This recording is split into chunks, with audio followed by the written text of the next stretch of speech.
Alright guys, what we're going to do today is we're going to go through and we're going to show you how to put in a switching character, and we're going to set it up the right way.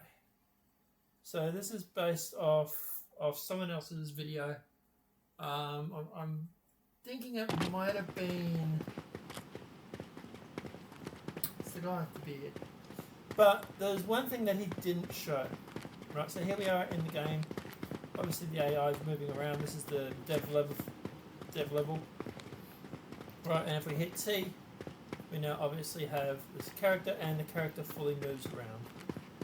Right, now I'm going to go through and I'm going to show you, and then obviously we hit T and we go back. I'm going to show you how to set this up. We're going to show you how to set it up properly, because there's a couple of steps that you might need to do if you implement this, especially using this template. So this is the template from Game Dev Raw, right? And there's a few things that have been added to his template which actually breaks the character switching. So there's one or two steps extra. So let's go through and let's show you how to do that. So first things first. Obviously you need to go into your inputs. So if we go here, we go into, where's our inputs? Sorry, we're in framework. Inputs. Right, and this is obviously the sandbox for the mover, which is our template. And obviously in here we've just gone through and we have switch character and we've set it to T, which is the standard key that Expedition 33 used. Right. And then obviously you also need to go through and obviously make a IA switch character. So this is just the enhanced input. Do make sure that once you add it, the only thing you really need to do is go to triggers here and make sure your down is pressed. If you don't add this, it might be a little bit unreliable. It might work sometimes, might not work sometimes, might double tap, whatever it may be. So just adding that there actually goes through, and I've set the action threshold to 0.5, and that basically just means that it will only really fire once every 0.5 seconds, from my understanding. Correct me if I'm wrong. So I'm new to game dev, so yeah, right. I want to get back to the community. Right, so we've done that. Now, obviously here, so what we have, the way we've set up our characters here, right, is if we go into the, god damn it, we go into context and go into characters. Right, here's the echo, the pangan, the mannequins and all that. A lot of these are probably going to get deleted eventually, but while we're doing in beta and test builds and stuff, we're leaving them for now. So we've got Mopfoot, which is our companion for the single player, and then we've got player hero, and then we've added BP character base. So BP character base is a child of BP mover. BP mover is a child of the Sandbox Mover, right? There's a reason why we've done it that way. Maybe I'll explain it. But yeah, it's because we've got AI, non-playable characters, playable characters, right? So what we needed a buffer layer between the Sandbox Mover and all the other stuff, right? So that's the BP mover. So everything that we add goes into BP mover, BP character base, or BP AI base, right? And that's the only things that we want to be able to change. That way we can go through and we can update the mover to 3.0, whatever it may be, and it won't affect our game. Right, so in character base, we want event possessed. So what we've gone here, we'll get back to this in a sec. If we go down to here, you will find, where is, that's the interaction menu. Where's switch character? Where did I put it?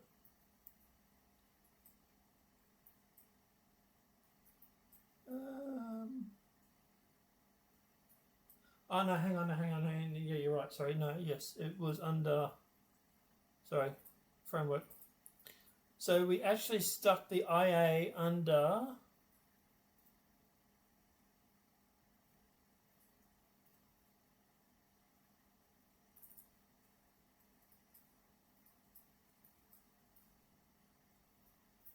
switching characters. Here we go.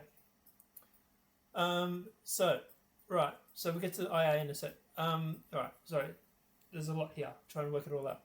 So what we did was on the begin play, we went through, we did a delay. Then we went through, the other guy I was thinking with the beard, his name's Ryan. Then this part of his code is pretty much exact for that, mostly. So we went through and did a delay, get actors of all casts. Now we did BP character base because that is the ones that we want a list of, right? We want a list of all the character bases. So that would be our BP player Motfoot, and that would be our BP player hero. It's none of the AI because they're attached to the mover, right? So that's what I'm saying. Like in here, we go back to characters, BP character base, and then Aya is a child of that, and this here is a child of that, right? So we want a list of all of these, which is just these two. If we make it another another playable character, right, we would make another child of that, say Alex. Say we want to make Alex a playable character. It's another one of our characters. We would make it another one here. We would put Alex Motfoot, which is her brother, and we would then make a child of BP character base, and that would also then give us the third option, right? But at the moment we just have the two. So we go through, we get a list of all those actors, we set it to the array, and then we get the play. This is where it's different. Get the player controller, right? Then we want to get the controller pawn, and then we want to cast it to character base, BP character base, and then we want to set to current character.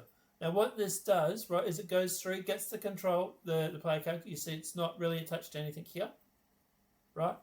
It goes through, it gets the player character, gets the control pawn, casts it to the PP character base, and then sets it to the current character. So that's who we're currently running.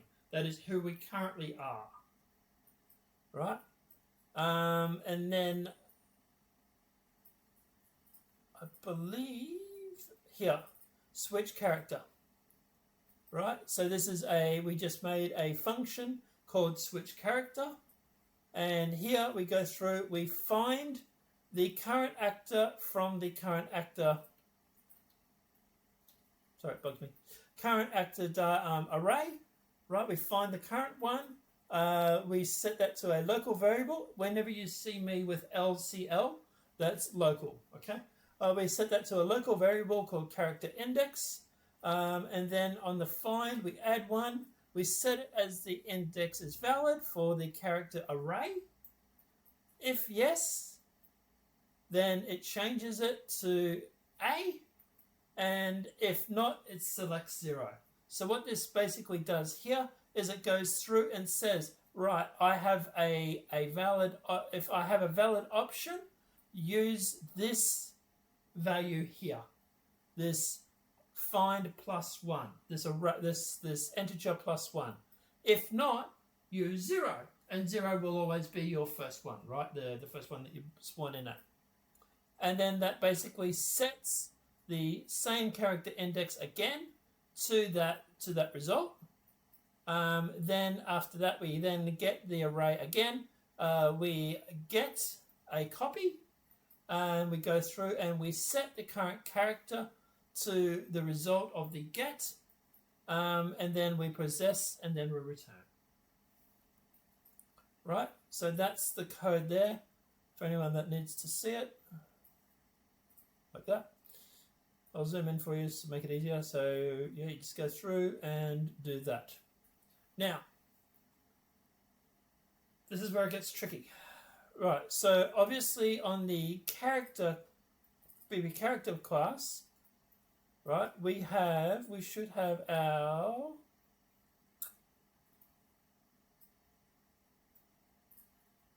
let's see if I can, where did I think I actually stuck it.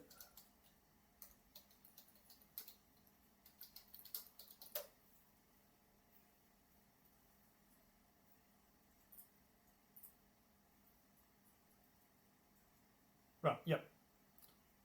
So here's the enhanced input. It's in the shooter player controller. Right, yep. So,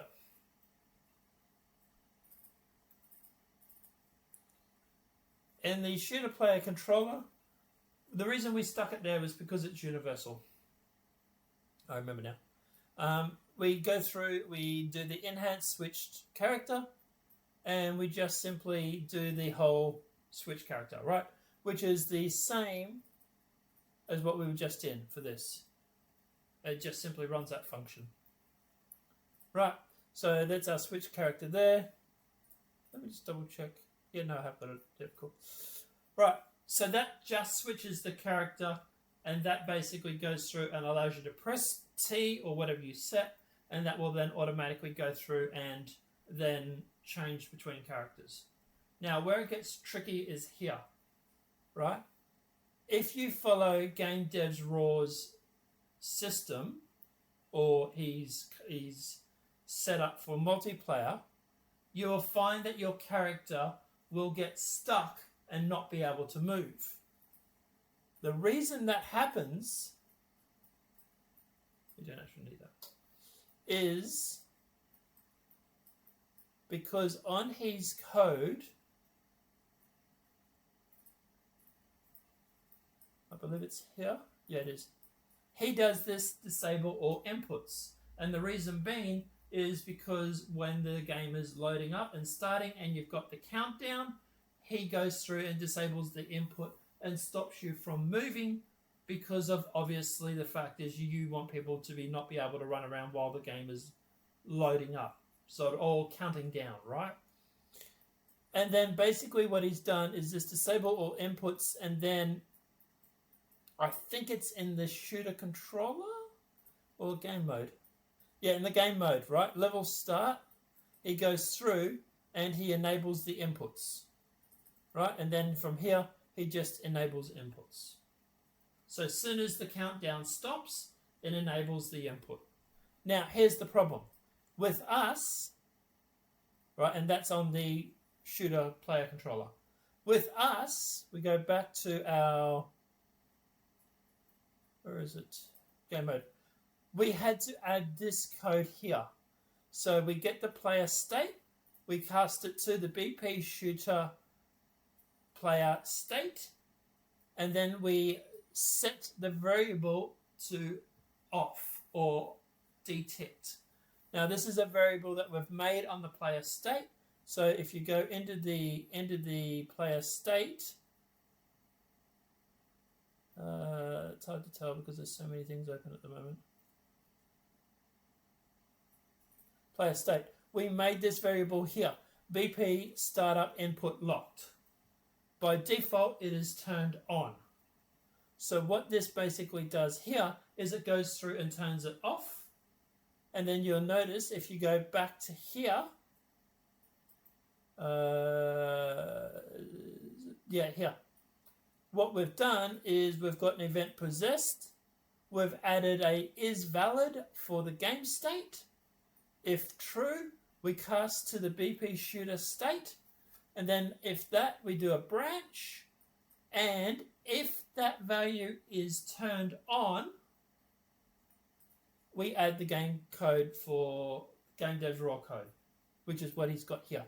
Normally, this part would just be on the event possessed, right? So we've simply moved it down and we've put these checks in front. And what this basically means is while the game is loading up, that this option here, startup input locked, is detect. Once you go through and the countdown has finished, it detects that, makes it to false, and that way every time you switch characters now, it comes along to the event possessed, gets to this here, gets to the branch, says false, and then does nothing. where if we didn't have this branch, it would then keep going and then disable all inputs, and that's why the character was unable to move. And once again, if we go through and we save all this, we start it up again,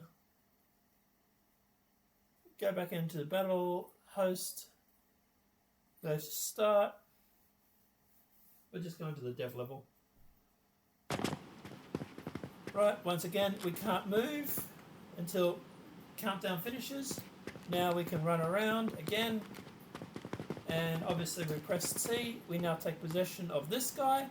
This is the Aya Mopfoot character. Obviously everything still works with them. And then press T again, and then we are back to our current character once again. Now there are a couple of small little things that I do need to fix. One, when you switch to Aya Mopfoot, all of a sudden you're here, you're still seeing the name above her name, her banner and everything like that. We need to disable all that sort of stuff. Also, we need to enable it on our current character. So if we were to come over here, we would notice that he doesn't have a banner above his name, above his head, like the rest of them. She still has hers, but he doesn't have his, which is something that obviously we need to fix, but that's something else we can fix at another time. And obviously if we switch back, then obviously, yeah. And we're back again. And you can switch between them as much as you want. Now obviously you can add flashy things like, like effects, like what they do in Expedition 33. But this is how you do a Expedition 33 style switching characters with the new Mover 2.0 and in Unreal Engine 5. Hopefully you guys enjoyed the tutorial. If you do, slap a like button. If you didn't, then fuck you, I suppose. But at the end of the day, guys, let us know what your thoughts are in the comment section below. If the video's been helpful, please smack that like button. If you're new to the channel, welcome and subscribe. Apart from that, guys, we will see you in the next video.